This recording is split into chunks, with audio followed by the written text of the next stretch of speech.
associado a um bom bate-papo, promovido por nossa equipe de podcast da Associação Joelísio Fraga Mieloma Múltiplo. Agora JF Cast com Joelísio Fraga.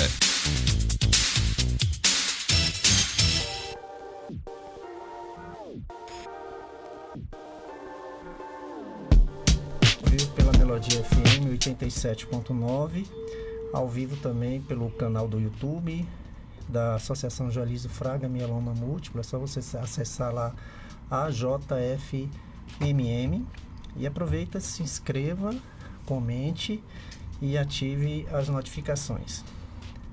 O tema do nosso podcast hoje é cardio-oncologia, o coração e os desafios do tratamento oncológico. É um tema que, com certeza, não seria qualquer profissional que teria um domínio com esse conhecimento. Por isso, eu tenho o prazer de receber a doutora Gabriela Chateaubriand. Falei certo? Sim. Médica cardiologista. Estou muito feliz em recebê-la, doutora, aqui no nosso podcast. Obrigado por ter aceito o nosso convite. Seja muito bem-vindo, viu? A oportunidade de estar aqui e poder contribuir também, desde já. Vamos lá, né? Bater um papinho bem legal. Primeiro eu quero saber, para que o pessoal te conheça, quem é a doutora Gabriela? Eu sou baiana, né? Natural de Feira de Santana. Morei uma boa parte da vida em Salvador. E fiz minha formação em medicina, na Escola Baiana de Medicina em Salvador. Fiz também residência em clínica médica e cardiologia em Salvador, no Hospital Ana Nery, Hospital Santa Isabel.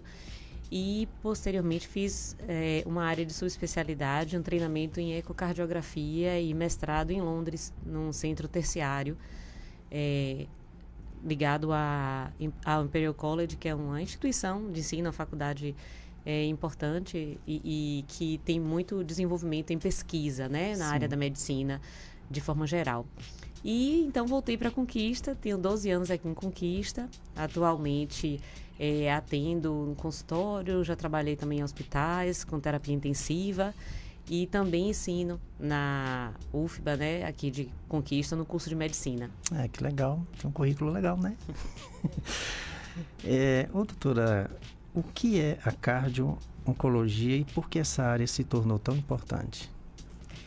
A cardio-oncologia é uma das subespecialidades mais novas dentro da cardiologia, né? Há cerca de 15 anos, né? Já está bem começou a se estabelecer essa subespecialidade por conta da grande evolução que houve, né, no tratamento do câncer, de forma geral. Então, as pessoas vivem mais, vivem melhor, né? Mesmo com o diagnóstico, e precisam ser acompanhadas, porque o que se observou, uma vez que essas pessoas vinham sendo tratadas, é que existem, né, infelizmente, alguns efeitos das toxinas que são utilizadas, né, para exterminar as células cancerígenas. Essas toxinas, esses medicamentos, por vezes, podem agredir os tecidos do coração, o músculo do coração. Então, por isso, hoje a cardio-oncologia busca prevenir, né, para que isso, né, não venha a acontecer ou diminuir esse risco, diagnosticar adequadamente também quando esses efeitos acontecem e tratar, né, e poder acompanhar esse paciente. Entendi. Saiu uma matéria na semana passada onde o câncer está superando a morte, né? O pessoal está morrendo mais de câncer em algumas regiões do Brasil do que o coração. Sabendo que o coração acho que mata mais do que o câncer. Mas em certas regiões do Brasil, o câncer está superando. Sim, o que acontece é que eles tanto câncer como as doenças cardiovasculares, né? Infarto e AVC, derrame, eles compartilham fatores de risco muito comuns, entre as pessoas, né, que são acometidas. Então, a idade, mas também o tabagismo é um fator de risco importante para vários tipos de câncer, mas também para a doença cardiovascular. Então, historicamente, a gente tem, né, essa incidência maior quando a gente pensa em doenças crônicas, né? As doenças cardiovasculares, principalmente infarto e derrame, são as doenças que mais matam no mundo todo, mas sabemos que com o envelhecer, né, com a sobrevida da população maior, mais longa, a chance, né, da manifestação, né, de aparecer um câncer também está aí liderando algumas estatísticas recentes. Isso.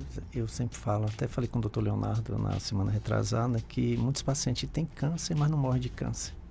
E às vezes esquece dos outros órgãos, principalmente o coração. Sim, né? E isso é muito frequente. Então, a notícia do diagnóstico de câncer realmente é muito impactante, claro, e merece toda a atenção, mas o que a gente percebe no dia a dia é que realmente outras condições, né, a pessoa que, digamos, já tinha hipertensão ou diabetes, acaba sendo deixada de segundo plano. E as complicações, né, do tratamento oncológico em quem, né, não vem sendo bem acompanhado, por conta desses outros fatores, a chance das complicações acontecerem é muito maior, mesmo depois de finalizado o tratamento oncológico. Entendi. Como é que surgiu a necessidade de acompanhamento cardiovascular em pacientes com câncer?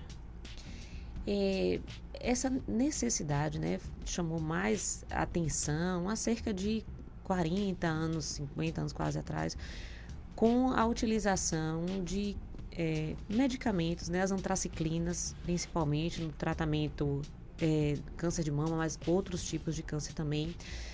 Alguns medicamentos, né, chamados doxorubicina, muitos pacientes, né, que são submetidos a tratamento com câncer de mama, é a chamada quimio vermelha, né, que Sim. é considerada muito assim, forte de forma, né, leiga. E começou-se a observar que a depender da dose utilizada, antigamente se utilizavam doses muito maiores, né?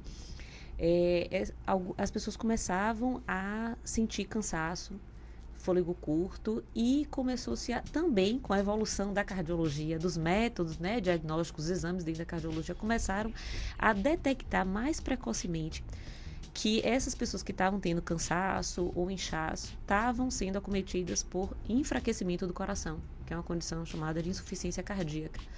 E daí muita pesquisa começou a surgir, né, para tentar identificar quais os medicamentos que levavam a esse efeito, né, que é chamado de cardiotoxicidade, são os efeitos aí sobre o coração. E a partir daí começou a ser muitos medicamentos, né, na oncologia. Hoje temos assim centenas, milhares de opções de tratamento, né, para o câncer. E cada um deles precisou, né, então ser melhor. Esses pacientes foram acompanhados ao longo de anos e hoje a gente tem muito bem documentado os efeitos de cada um. Então tem uma lista grande, né? Existem diretrizes, guidelines, não só aqui no Brasil, mas na Europa, na América do Norte, Estados Unidos, com todas as referências e possíveis efeitos que cada medicamento pode causar. Então realmente precisa de uma subespecialidade, porque acaba se tornando algo muito específico, né? Essa associação, né, dos medicamentos oncológicos sobre o coração. Entendi. Eu sempre falo que quando um paciente é diagnosticado com câncer, ele tem que ter um cuidado total. Então, existe essa união entre vocês, né? Tipo assim, um cardiologista, um oncologista, o uro, né, o nefrologista, principalmente no caso do paciente com mieloma, uma vez que o mieloma atinge de cheio os rins, né? Então você tem que ter essa interação entre vocês para ter uma qualidade no tratamento do paciente, não é? Sim, sem dúvida. Então, assim, o tratamento, né, do câncer do paciente oncológico, idealmente deve ser interdisciplinar. Então, a gente precisa não só do oncologista, mas do clínico geral e dos subespecialistas, né? Então, você mencionou que pode haver, né, comum haver a alteração da função dos rins, com mieloma múltiplo. Essa alteração pode, por exemplo, descompensar uma pressão, isso pode se tornar hipertenso, ou pode dificultar o tratamento, né, de alguém que já é hipertenso. Então, a gente precisa conhecer bem, né, os efeitos, né, das medicações e cada tipo, né, de manifestação do câncer também pode ter sintomas que por vezes parecem com os sintomas que o coração pode trazer. Entendi. Quais terapias oncológicas mais comuns podem afetar a saúde cardiovascular? Eu diria que, se formos pensar em termos de proporção, o câncer de mama, né, é aquele que realmente foi inicialmente o mais bem estudado, e temos muitas assim, mulheres acompanhadas ao longo de décadas. Então, chama atenção isso, como eu falei inicialmente, as antraciclinas, porque quando a gente pensa em efeitos cardiotóxicos, existem os efeitos reversíveis e alguns efeitos que podem ser irreversíveis, né? Então, os medicamentos, né, que são comumente utilizados no câncer de mama, podem trazer um dano, um comprometimento irreversível para a função do coração. Mas nós temos também muitos avanços na área que identifica os subtipos, né, de câncer relacionados aos receptores hormonais. Então, também para o tratamento de câncer de mama, por exemplo, é muito utilizados medicamentos que podem causar danos reversíveis, né? Sim. Ou seja, momentâneos, transitórios, enquanto está sendo utilizada a medicação, comumente trastuzumab, o Herceptin. Mas já existem hoje formas da gente diminuir o efeito, né, desses efeitos colaterais. Mas existem também medicamentos, por exemplo, para o câncer de próstata, que a gente sabe que induzem resistência à insulina, levam à síndrome metabólica, alteração de colesterol, alteração de glicemia, que vão também ter impacto, né, na saúde vascular, na circulação. Então, a gente sabe que quem tem aumento de glicemia ou de colesterol, o risco de ter obstrução dos vasos, né, entupimento dos vasos, infarto e derrame, quando isso acontece no cérebro, é muito maior. Mas eu diria que outros tipos de câncer, mesmo que afetam, por exemplo, crianças e adolescentes, como exemplo, né, do linfoma, que pode ser necessário não só quimioterapia, mas radioterapia, que tem essa incidência, né, no tórax muito próximo ao coração. Sim. Esses pacientes precisam ser acompanhados ao longo da vida, não só durante o tratamento. Porque como fica ali a região muito próxima ao coração, né? E isso, estruturas bem delicadas do coração, as coronárias, né, que ficam na superfície do coração, podem mais rapidamente calcificar ou obstruir, tornando essa manifestação, por exemplo, do infarto muito mais precoce. Então, alguém que fez, uma criança que fez radioterapia aí em torno de 10 anos de idade, tem um risco maior de ter um infarto com 30 anos. Entendi. A doutora já teve algum paciente, já se deparou com algum câncer no coração? Com algum paciente? Sim, embora o câncer no coração é muito raro, né? Muito raro. A gente vê mais comumente condições de proliferação, né, celular, relacionadas a um câncer, uma apresentação benigna, né, uma massa, né, um nódulo que surge no coração, mas que geralmente tem uma apresentação benigna. Os cânceres, né, de apresentação mais agressivos são muito raros no coração. Muito raro. Geralmente é isso. A cardio-oncologia acompanha o coração de quem tem outros tipos de câncer. Entendi. Porque foi uma pergunta no nosso grupo de apoio. Falou assim, olha, o coração tem câncer no coração? Eu falei, tem, né? É muito raro, né? Sim. Mas tem tido casos de câncer, mas quase ninguém ouve falar. Né? muito raro. Difícil, acaba que muitas vezes, e até o diagnóstico é difícil, porque muitas vezes o achado, a gente descreve como um achado incidental. Vai fazer um exame e descobre uma massa no coração, e sim, essa massa pode, em algum grau, comprometer o fluxo de sangue, né? E pode, sim, trazer alguma manifestação ou sintoma. Mas, geralmente, pode ser um achado, e aí a gente precisa, né, de uma abordagem, a biópsia é muito delicado, quando precisa dessa abordagem dentro do coração. Aí o coração, o cara fala, meu Deus do céu, o coração já mata. Imagina ainda tendo um câncer nele, né? Imagina, ainda bem que é pouco, né? Pouco caso de câncer no coração. É muito né? raro quando a gente pensa, né, de todos os tipos de câncer. A incidência é muito baixa, muito pequena. Como cardiotoxicidade se manifesta, existem sinais precoces que o paciente deve observar? Sim, alguns sinais que a gente que deve estar atento são fôlego curto, cansaço, um cansaço que não seja esperado para aquele tipo de atividade. Então, se você tem escada, né, em sua casa e você sobe e desce todo dia, algumas vezes, e aí você passa a ter dificuldade, por exemplo, para subir escada, isso deve ser um sinal de alerta. Palpitação, aceleração no peito, sensação de dor no peito, como um aperto, peso ou queimação, também são sinais indiretos de que pode estar havendo algum comprometimento na oxigenação, né, pelos pequenos vasos que chegam ao coração, as coronárias. Então, eu diria que também alguém que dormia bem e que começa a acordar no meio da noite, se sentindo mal, precisando se sentar para ganhar o fôlego, para se sentir melhor, né? Inchaço nas pernas também, geralmente acontece nas duas pernas, pode ser até discreto, mas inchaço, alguém que não tinha inchaço nas pernas, que começa a observar, pode ser um sinal ali de que está havendo alguma descompensação, algum comprometimento na força do coração.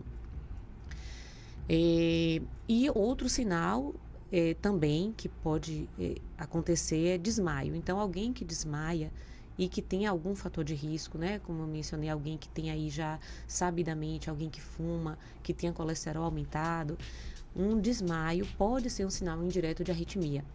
E a gente sabe que alguns medicamentos podem causar arritmia durante o tratamento e pode acontecer isso, de faltar durante a arritmia fluxo cerebral e acabar acontecendo desmaio. Então, todos esses sintomas têm que ser investigados logo, né?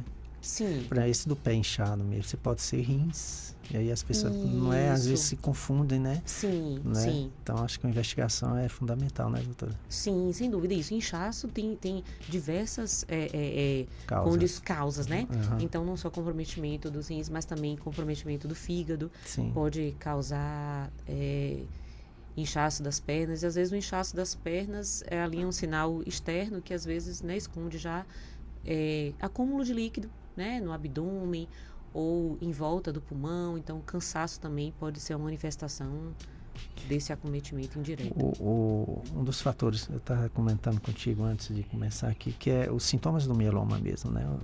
Os sintomas do mieloma é muito parecido com doenças comuns, né? Que é dores lombares, Sim. anemia, fraqueza, problema renal. E a questão da investigação é necessária, porque por esses sintomas ser muito parecidos com doenças comuns, muitos profissionais acabam tratando a queixa e não a causa, né? Sim, então a gente precisa sim se dedicar, ter uma investigação criteriosa, porque realmente a gente não deve admitir se a anemia está acontecendo por quê? Não deve só tratar. Então, tem que ter um acompanhamento. Então, às vezes, uma anemia leve já é um sinal de que a gente precisa tem alguma coisa errada, seguindo a investigação. E, por exemplo, como você falou, dor lombar. Gente, desde pessoas jovens, né, em todas as idades, é muito frequente essa queixa. Estou com dor nas costas e aquela dor se cronifica, a pessoa começa a tomar anti-inflamatório, pode, principalmente com mieloma não pode. Isso não só, né, sim, no mieloma, porque o anti-inflamatório, eu queria citar aqui nomes específicos de substâncias que são muito utilizadas, né, como o diclofenaco. Então, tem medicamentos que sim aliviam a dor, né, que contém esse componente que é o diclofenaco, que é Tandrilax, Tandene, e as pessoas usam assim sem orientação médica, né? Sem critério. Isso pode sim prejudicar a função dos rins. Comumente o uso também dos anti-inflamatórios descompensam a pressão. Então isso é motivo frequente de avaliação com o cardiologista, é a pressão que está descontrolada. Quando a gente vai chegar, mas está sentindo dor, e aí para aliviar a dor, então vira uma bola de neve, vai usando anti-inflamatório. E a dor não tem essa investigação, então a gente sabe sim que a dor lombar pode ser manifestação, por vezes, já de uma disseminação, né, do câncer, de metástase, né? Então a gente tem que ter uma atenção, né, uma investigação para saber exatamente qual a melhor forma de tratar a dor lombar, né, a dor nas costas, enfim. Na literatura médica, o mieloma múltiplo, ele é destacado como uma doença de idoso, né?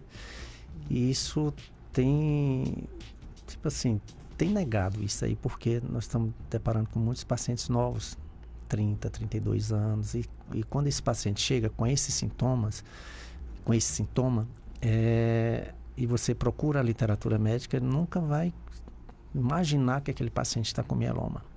Entendeu? Então, aquele diagnóstico ali, por isso tem que ser muito bem investigado. Porque o mieloma, ele, no paciente novo, ele é muito mais agressivo, né? Ele acaba causando muito mais problemas do que um paciente mais idoso, né? Então, como no coração, que a senhora está falando, aquele sintoma, tudo precisa ser investigado, né? Minuciosamente, para que você tenha uma real situação, né? Do paciente. E eu sempre gosto de falar, doutora, que as pessoas sempre falam, que acontece com ele, mas não acontece comigo, né? Eu, por exemplo, eu não fumo, não bebo, nunca usei droga, sempre tive uma vida tranquila e acabei adquirindo o mieloma. Então, eu faço academia bem, eu alimento bem, mas isso tem que se quebrar, né?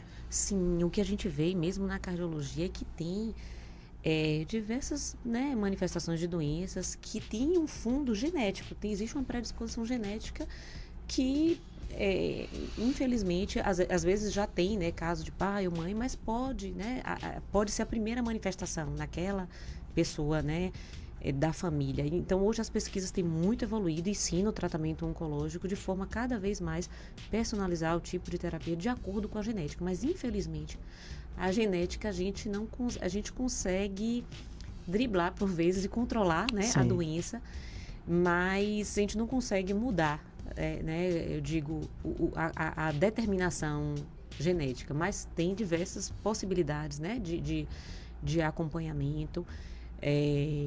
Então, eu diria que mesmo, por exemplo, pessoas jovens, então, muitas vezes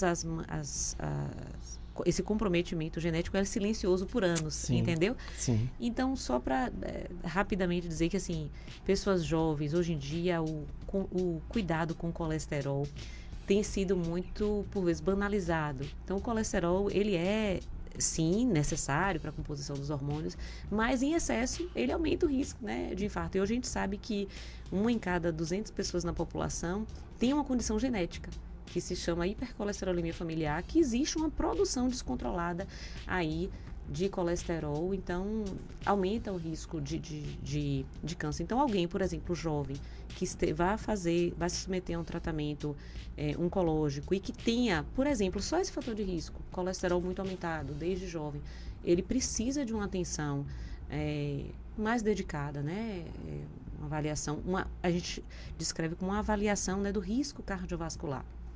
A gente já sabe, tem como saber, antes da pessoa começar o tratamento, qual o risco de alguma possível complicação acontecer. Entendi. Então, a gente tem como individualizar o tipo de acompanhamento, os protocolos de acompanhamento para cada paciente, baseado nessa estimativa do risco cardiovascular. Tem observado que está tendo infarto mais em pessoas novas? Está tendo aumento? Ou a senhora tem... Ou é ou é um mito? Não, é verdade. O que tem acontecido... A gente está vendo assim, muita gente nova, assim, infartou. A gente vê nos blogs, fulano infartou e tal. Isso. Né? E a pessoa olha lá, 30 anos, 28 anos, tudo novo. Sim, e tem sido motivo de alerta, e é um fato. É um fato, né? Que a estatística é real. Isso não é mito. Então, sim, hoje em dia a gente acaba sabendo mais rapidamente pela propagação da informação, que é muito mais rápida. Mas também o que chama atenção hoje em dia é a utilização de medicamentos, ou, por exemplo, né, reposição hormonal em alguém que não tem indicação, jovens, então... uso de energéticos também, mas eu diria que, por vezes, essa ideia de melhora de performance física, né, a todo custo, então... Um cuidado que a gente tem que ter, por exemplo, com a reposição de testosterona, que aumenta o risco cardiovascular, aumenta o risco de obstrução nos vasos do coração, por exemplo, né? Tem tornado mais precoce essa manifestação. É muito raro, mas pessoas jovens, desde a infância também, podem ter anomalias desses vasos que nutrem o coração, né? Malformações, mas isso é muito raro. Então, eu diria que os fatores ainda que levam os jovens a terem infarto hoje ainda são fatores, né, de uso de medicamento de forma inapropriada, tabagismo, né? Então, o uso de cigarro eletrônico, que parece ser inofensivo, mas não. Hoje a gente sabe que tem uma carga de nicotina, né, ali disfarçada, alta e tem um risco grande para o coração. E a gente tem um privilégio do Brasil, comparando a França, que a senhora foi lá para a Europa, sabe, né? Como o pessoal lá fuma, né? Sim, lá fuma. Aqui a gente ainda tem uma consciência, né? Que, tipo assim, não tem tanto fumante como antes. Sim, e aqui não tem tanto fumante como a Europa. Né? Isso já ajuda muito, né? Imagina se todo mundo fumasse como o pessoal da Europa. Como é que não seria isso aqui? Sim, e a conscientização, né? Ao longo dos anos. Algumas pessoas ainda, né, fumam, mas já têm a consciência do quão danoso, né, pode ser. Então, sim, aqui um pouquinho menor, mas ainda tem muita gente, né? Muita gente. Doutora, pacientes com histórico de doença cardíaca correm mais risco durante o tratamento oncológico? Sim. Porque quem já tem alguma doença, né, diagnosticada cardíaca, existe ali, possivelmente, né, um controle, digamos, quem é hipertenso, quem já tem arritmia, existe já ali estruturalmente uma alteração. E diante de um medicamento que seja feito, o risco de descompensar aquela condição cardiológica, aquele risco é maior, né? Então, pessoas, por exemplo, que têm diabetes por muitos anos, mais de 10 anos, ou que precisam de utilização de insulina para controlar o diabetes, a gente sabe que são geralmente pacientes que têm um alto risco cardiovascular, um alto risco de ter infarto, né, o derrame também.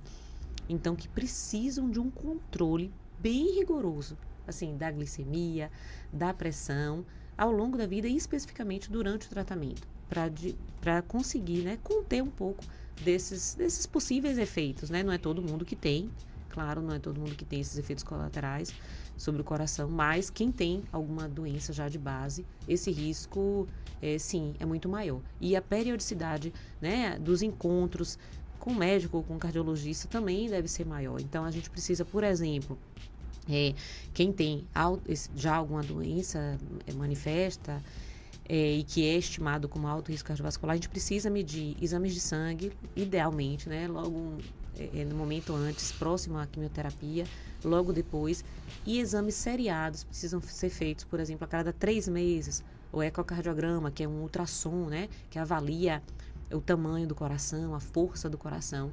Então, mesmo que esteja tudo bem, quem tem não esteja, né, sentindo nenhuma manifestação desses sintomas que eu lhe falei, nem de cansaço, nem de dor no peito, mas a gente precisa ter esse acompanhamento bem próximo, porque existe um risco, né, assim, de no meio do tratamento acontecer um infarto, entendeu? E já a manifestação ser da doença já descompensada, né? Resumindo, o tratamento oncológico, o coração leva muita bomba, né? Tipo assim, Sim, muitos estímulos ali que ele, né? tem que, sim. Né? Coitado do coração, né, doutora? Não, de ficar atento, mas eu diria que ele, na maior parte das vezes, ele é impressionante como ele se sai bem, eu diria, né? Mas essa proporção, né, de complicações existe aí, estimada de 20% até 40%, por exemplo, no câncer de mama, especificamente, de complicações. E os outros tipos de câncer, eu diria que essa incidência é muito menor. É bem menor, aí varia aí de 5% a 15%, a depender do tipo, né, do medicamento, do tratamento que esteja sendo utilizado. Mas é isso, quando a gente fala de coração, qualquer efeito, ainda que essa incidência seja pequena, quando acontece, pode ser, assim, fatal por vezes, né? Sim. Então, o que assusta do coração, até na minha prática, eu diria, e dos médicos, né, na medicina de forma geral, é que o coração, a pessoa aparentemente também pode, de uma hora para outra, descompensar e comprometer toda a dinâmica de todo o corpo, né? Uma vez que a circulação esteja comprometida. A intenção de ter trazido a senhora aqui foi mais de alertar os pacientes que nos acompanham para não esquecer do coração, né? Para não esquecer, porque é aquilo que fala, você está tratando o mieloma, eu falo mieloma, né? Específico, que é o que eu tenho e o que a gente acompanha, que você fica ali focado só no mieloma, né? E aí a intenção de trazer a senhora aqui é para alertar que não esqueça só, não fique pensando, focar só no mieloma, mas também no coração, né? Que eu falo porque nós perdemos um grande amigo, que era paciente também do Dr. Leonardo, né? Que tinha mieloma e que deu um AVC. Tá. E foi fatal. Então lá o mieloma dele estava controlado, mas ali ele começou acabou esquecendo, né?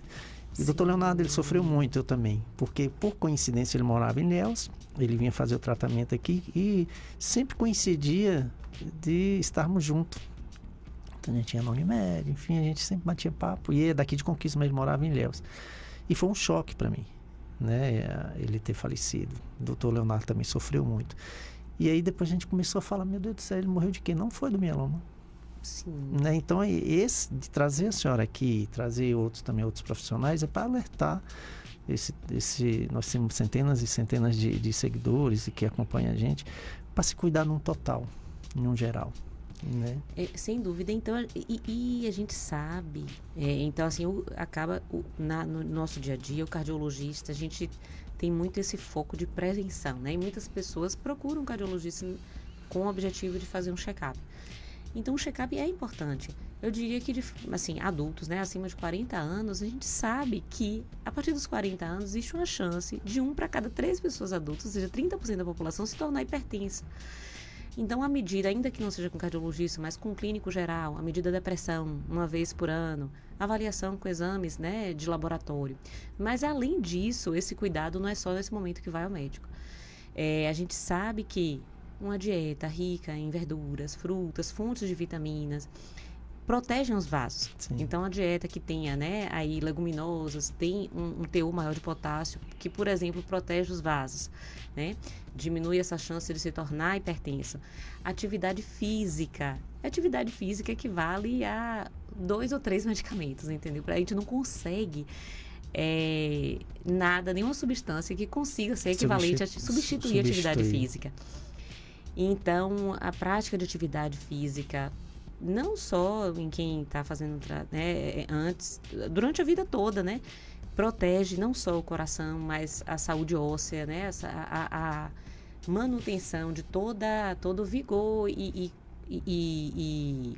tecido muscular, né, em si. Então, a gente sabe que durante o tratamento oncológico, outros efeitos colaterais, né, náusea, vômitos, acaba, por muitas vezes, debilitar, né? Então, acaba perdendo massa muscular, existe um risco maior de sarcopenia, essa perda de massa óssea também, o que fragiliza, aumenta o risco de fratura, né? Então, a atividade física vai, né, não só estar protegendo o coração e evitando complicações como infarto e derrame, mas permitindo que todo o tratamento seja, né, possível, né? Então, às vezes, até para conseguir completar, né, você sabe, e aqui com certeza alguém que esteja passando tratamento também já passou por situações muito difíceis, né?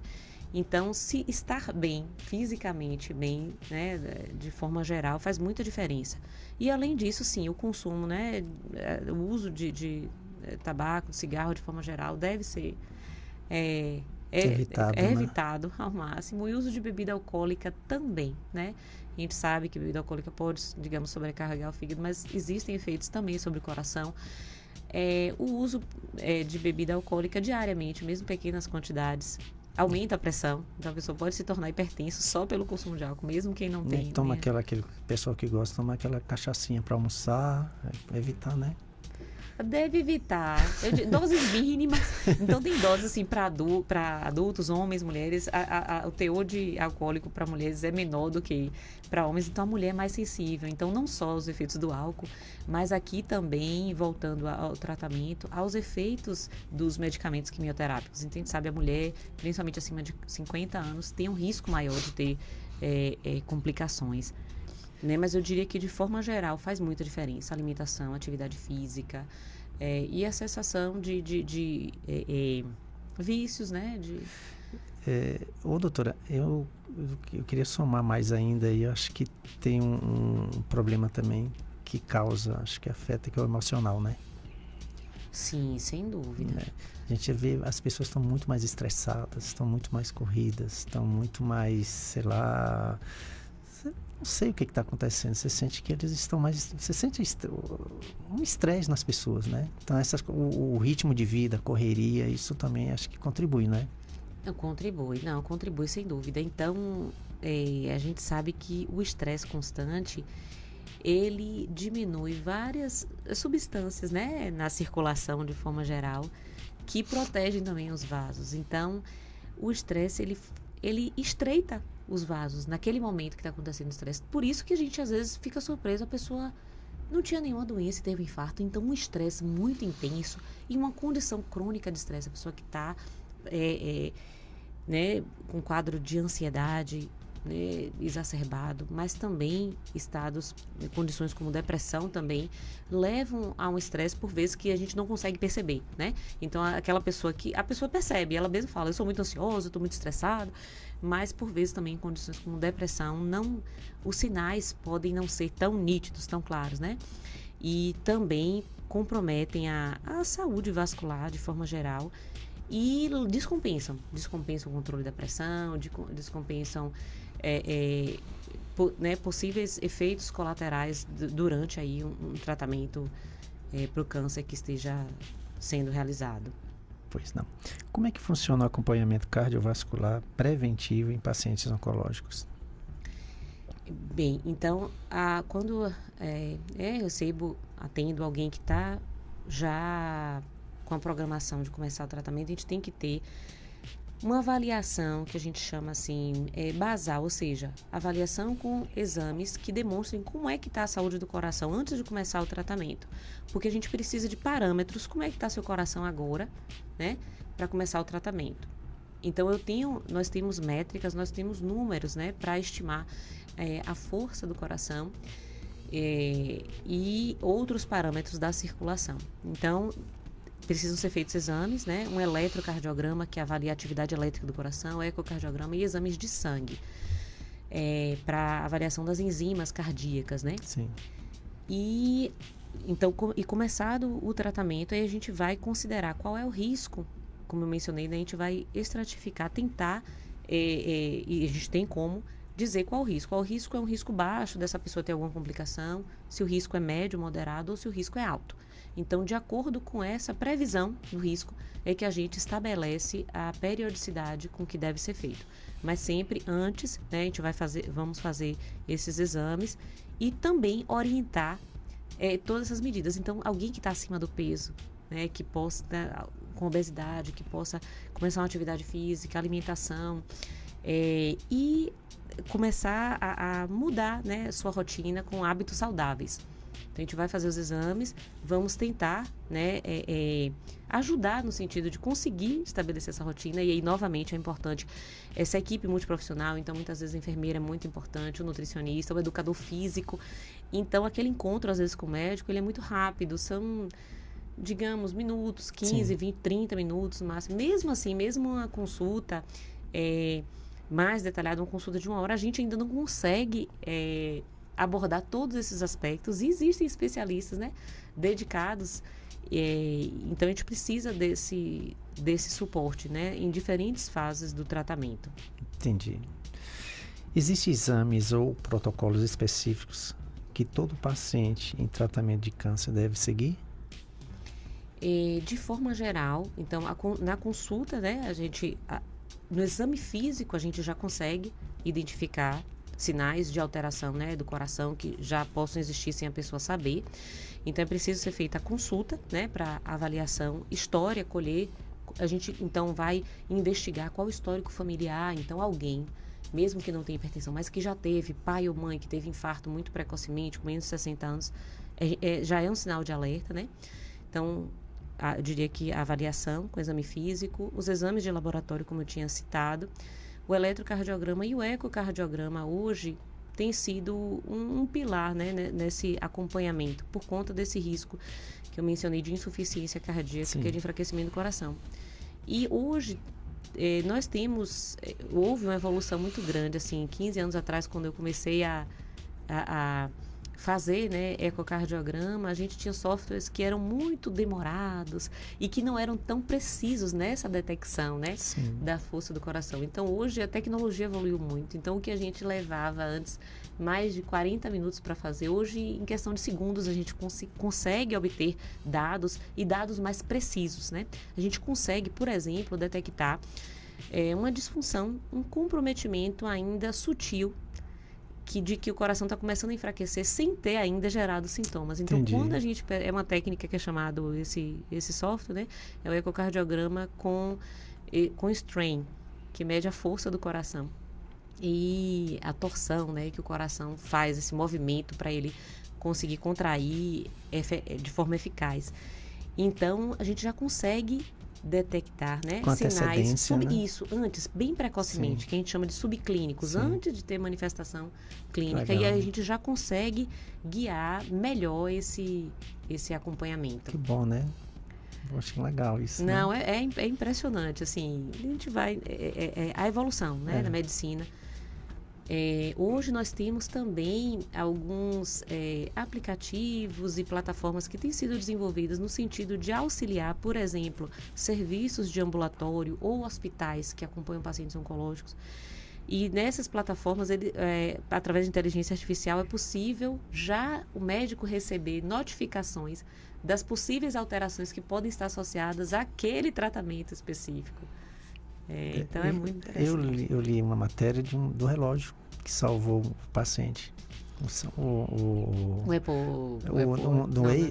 sei se qual foi o que aconteceu, que o próprio aparelho falou, você está infartando.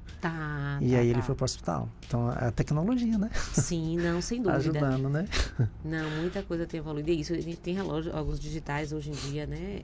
Os smartwatches que conseguem levantar uma suspeita, às vezes, muito forte e que se confirma. Eles dão até o eco. O eletro, o eletro, né? Já eles sai dão tudo, um registro parcial do eletro, não é o eletro completo, mas que ali já pode ser suficiente para a gente detectar arritmias com uma fibrilação atrial, é a principal arritmia em adultos, né? E que aumenta o risco de formação de coágulo no coração. E coágulo no coração pode se desprender para o cérebro e causar um derrame. E essa arritmia, por exemplo, ela pode ser detectada pelo relógio, mas na maior parte das vezes as pessoas não têm um relógio, né? Então ela pode não causar sintoma nenhum e a manifestação já pode ser o AVC. Então essa relação é muito próxima, né, do coração com a circulação e o cérebro, né? Então a gente tem esse cuidado muito grande, que a gente sabe que é muito frequente e prevalente a ocorrência, né, de hipertensão, de fibrilação atrial, de arritmias. Todo um conjunto ali, né? Sim, interligado. Quais os avanços tecnológicos, a gente estava falando isso, né? Quais os avanços tecnológicos ou medicamentos ajudam a reduzir os impactos no coração? Pronto, então nós temos medicamentos que inicialmente foram utilizados para controle da pressão e com o tempo foi possível observar que esses medicamentos evitavam o enfraquecimento do coração. Então, beta-bloqueadores, por exemplo, medicamento chamado carvedilol, como também medicamentos utilizados comumente para pressão, que são chamados IECAs, enalapril, como que a população aqui, qualquer pessoa que esteja escutando, com certeza alguém já conhece. Eles têm o efeito de não só tratar a pressão, mas de proteger o coração, evitar enfraquecimento do coração. Até mesmo temos evidência também de que medicamentos para o colesterol também podem evitar as complicações, né, cardiológicas durante o tratamento oncológico. Mas nós temos diversas pesquisas assim, em andamento em muitas áreas diferentes, né, de tumores sólidos, tumores hematológicos. E nós temos essas recomendações e sites que trazem detalhadamente. Então, tem como a gente, junto com, né, tá diante do paciente, ele traz aquele protocolo novo, a gente avaliar a incidência e já começar também um protocolo de cuidado cardiológico específico para ele, né? E identificar mais precocemente e uma vez que seja detectada alguma alteração que coloque em risco ali ou que possa limitar o uso do medicamento digamos, um quimioterápico, a gente entra em contato com o oncologista para adequar a forma de tratamento, né? Entendi. Por isso que é bom, né, estar em comunicação um com o outro. Sim.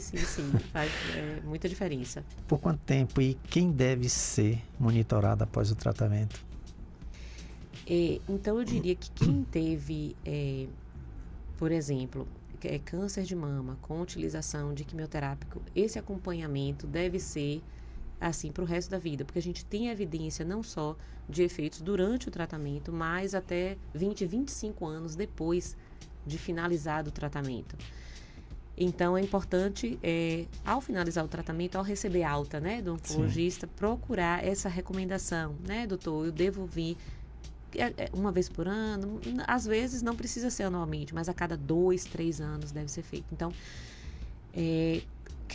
jovens também que tiveram tratamento oncológico aí com menos de 18 anos e crianças, mas crianças mais jovens ainda, principalmente, devem ter um acompanhamento médico anual, ainda que tenham tido alta, né, do oncologista, porque a gente sabe que esses efeitos podem aparecer bem mais tardiamente na vida, né? Mas eu diria que isso, a avaliação com o médico, uma vez por ano, a gente já consegue rastrear muitos sinais, né, de complicações tardias que possam vir a acontecer. Sim, fica como uma prevenção, né? Sim, como uma prevenção. É porque, vou te dizer, viu, doutora, eu fui diagnosticado cedo e mesmo assim a gente tem uma dificuldade muito grande no tratamento, mesmo imagine aqueles que não estão nem aí. Sim. Que a gente chama os rebeldes, então não vão no médico. E agora esse mês, principalmente, né, que é o mês que é dedicado ao Novembro Azul. Sim, né, que você sabe que o homem é muito mais difícil. Muito mais difícil? Nossa, geralmente são trazidos assim pela esposa, pela namorada, pela mãe. É curioso. Para vir ao médico é muito mais difícil. É muito mais difícil. Então, mas não é só pro urologista, não, é geral. De forma geral, sim. De forma geral, né? Então, é importante porque, nossa, faz total diferença quando você tem um diagnóstico cedo. Sabe? Sim, nossa, demais, o tratamento fica difícil, mas fica muito mais leve. Minha situação está aqui, eu já estou tranquilo, né? Estou só na manutenção, mas graças a um diagnóstico cedo, a um cuidado que eu tive cedo, aí ficar ali né, correndo atrás, o doutor Leonardo faz isso, o meu médico de Belo Horizonte faz isso, eu sempre faço, né? Então sempre sou muito disciplinado e isso faz a diferença, né? Então é importante, né, você ter essa disciplina e se cuidar. Com certeza, com certeza. Tem que ter, sim, esse cuidado próprio, né? Essa atenção e a disciplina, Nossa, é fundamental. Então, eu diria que, assim, a gente, né, na medicina, na minha prática, a gente tenta, né, trazer o melhor, né, possível e de recomendações, mas a gente precisa ter um retorno, ou seja, o retorno mesmo, a pessoa precisa voltar, né, na avaliação para a gente ir acompanhando, porque as condições podem ir mudando, né? O tratamento vai mudando, a idade vai passando, vai aumentando o risco, então a gente precisa a idade é cruel, viu? A idade é cruel, não tem pena de você não. né? Qual é o papel da equipe multidisciplinar nesse processo? A equipe multidisciplinar pode, né, mais rapidamente, sim, abordar possíveis efeitos, né, colaterais dos medicamentos e melhorar a qualidade de vida. Então, faz muita diferença, assim, ter uma orientação dos efeitos colaterais pela enfermeira na hora da infusão do medicamento, até a velocidade com que o medicamento é feito, pode ter muita diferença, né, nos efeitos colaterais. Então, por exemplo, alguns medicamentos que podem trazer náusea, vômito, diarreia, eles podem levar a distúrbios eletrolíticos, né? Além de debilitar a pessoa se sentir mal, mas aumenta o risco de arritmia também. Então, se a gente tem um profissional que orienta esse paciente, não só o médico, né? Mas na chegada, a enfermeira, se esse paciente né, por exemplo, sofreu uma fratura, tem uma equipe de fisioterapia dedicada a reabilitar mais rapidamente. Então,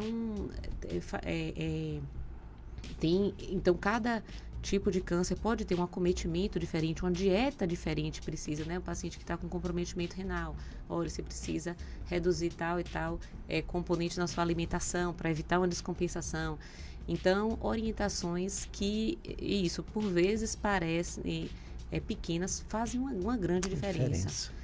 Então, o assistente social, né? Conjunto, né? Para poder, né? Às vezes a família não está por perto, o tratamento tem que ser em outra cidade.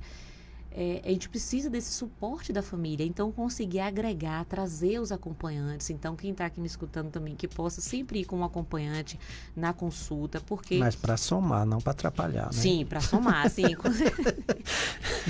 Porque quem está ali convivendo, né? Precisa também ter as orientações para entender o que é que está se passando. Então, a pessoa... porque quem está sentindo é o paciente, né? Isso. Às vezes o que a gente está... Eu estou com dor de cabeça, a gente não consegue quantificar, né? Então, quem tá por perto, né? A família, enfim, amigos, esse suporte também faz muita diferença. Faz diferença, né? O que os pacientes podem fazer no dia a dia para proteger o coração durante e após o tratamento oncológico? Eu diria que durante, tentar se manter o máximo possível ativo. Então, no dia que está se sentindo melhor, se puder sair, fazer não só uma caminhada. Caminhada é muito prática, a gente não precisa, né, de uma estrutura física, mas se você tem alguma prática, se gosta, algum tipo, alguma forma de se manter ativo, se você gosta de dançar, se você gosta, então procure se manter ativo, porque isso faz... traz, né, um cuidado de forma geral muito grande. Importante também cuidado aí com a alimentação, com o peso, evitar os vícios e seguir, né, a orientação médica. E ainda que algo tenha dado errado no meio do caminho, é importante esse feedback, é importante a gente saber o que foi que deu errado, porque é possível, existem muitas alternativas, né, de adequação do tratamento, de controle de possíveis efeitos colaterais, mas a gente precisa saber. Então, como você falou, por vezes algumas pessoas se mostram assim um pouco rebeldes e pensam em abandonar o tratamento. Então, não.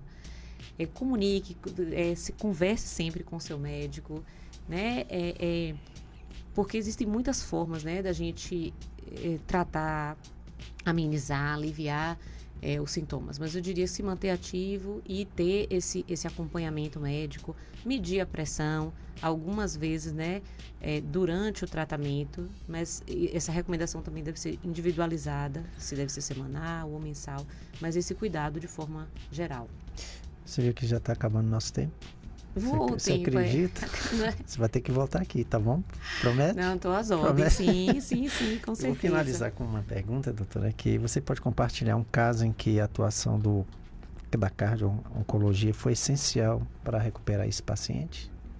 Sim, eu acompanhei recentemente uma paciente com 42 anos de idade que teve o diagnóstico de câncer de mama.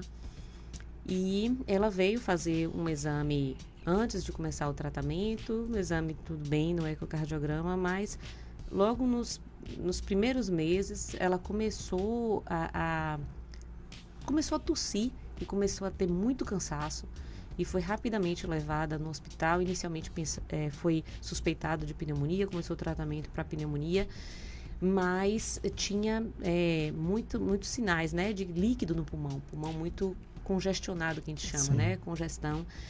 E daí foi repetido esse exame, o ecocardiograma mostrou que o coração estava muito enfraquecido e aí precisou ser suspenso o tratamento por um tempo curto, cerca de um mês, e o tratamento com os medicamentos, né, para o coração foi iniciado e houve uma recuperação, né, da força. Ela também tinha diabetes, que a diabetes não estava bem compensada, mas uma vez que a diabetes, né, que a gente conseguiu compensar a diabetes, que começamos os medicamentos para o coração, houve uma resposta muito boa e foi possível retomar o tratamento.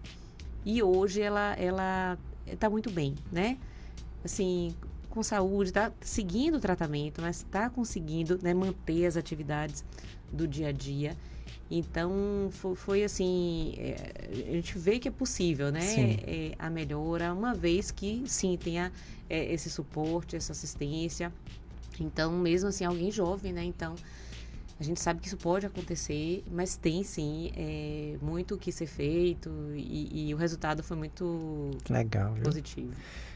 Eu queria que a senhora deixasse uma mensagem para pacientes, familiares e principalmente para os seus alunos, né? Porque a gente estava falando, a responsabilidade que é você ser professora, né? E formar profissionais, né? Que vão salvar vidas. Sim. Eu diria que para quem está em formação na área de saúde, né, de forma geral, é preciso dedicação diária, estudo diário e principalmente interesse, né, em cuidar do outro. Gostar de gente. Gostar, né? De gente. Então, se você está na área de saúde, você precisa ter muito claro isso. Você precisa gostar de gente para que você possa, né, oferecer o melhor. Porque cuidar da saúde é uma responsabilidade muito grande. Então, as pessoas entregam para a gente suas vidas, né? Isso. Então, eu diria que é preciso gostar de gente. Então, se dedique, estude, se interesse, porque é muito diferente, né? O que a gente vê no livro e o que a gente vê no dia a dia, né? E eu diria que para os pacientes é importante, né, ter em mente se manter ativo e ter esse cuidado, né, do acompanhamento médico. E, novamente, se alguma coisa deu errado, volte, conte para o seu médico, compartilhe, porque a gente está aqui para ajudar para uma vida melhor. Então, ver o médico como um amigo, né, doutora? Sim, né? sim. Eu só tenho que agradecer, né, a sua presença. Nossa, a senhora é muito simpática, né? Deu umas informações assim muito interessantes e com certeza os pacientes que nos acompanham, né, aprendeu aí algumas coisas, vão ficar mais espertos agora, vão cuidar agora do coração. E que Deus te abençoe. Viu? Amém. Estou muito feliz e agradeço novamente essa oportunidade de estar aqui. Muito obrigada. Tá, e promete voltar, porque ficou muita pergunta aqui para fazer. Pronto, pode marcar que eu estarei aqui. Tá. Então, até a semana que vem, se Deus quiser. Você pode também estar ouvindo esse podcast na plataforma do Spotify. É só você digitar lá AJFMM, tá ok? Um abraço, fique com Deus, até semana que vem. Tchau, tchau. Boa tarde. Você ouviu o JF Cast, um podcast produzido pela Associação Joelísio Fraga Mieloma Múltiplo. Saiba mais no Instagram, @Joelísio_Fraga. No YouTube, AJFMM.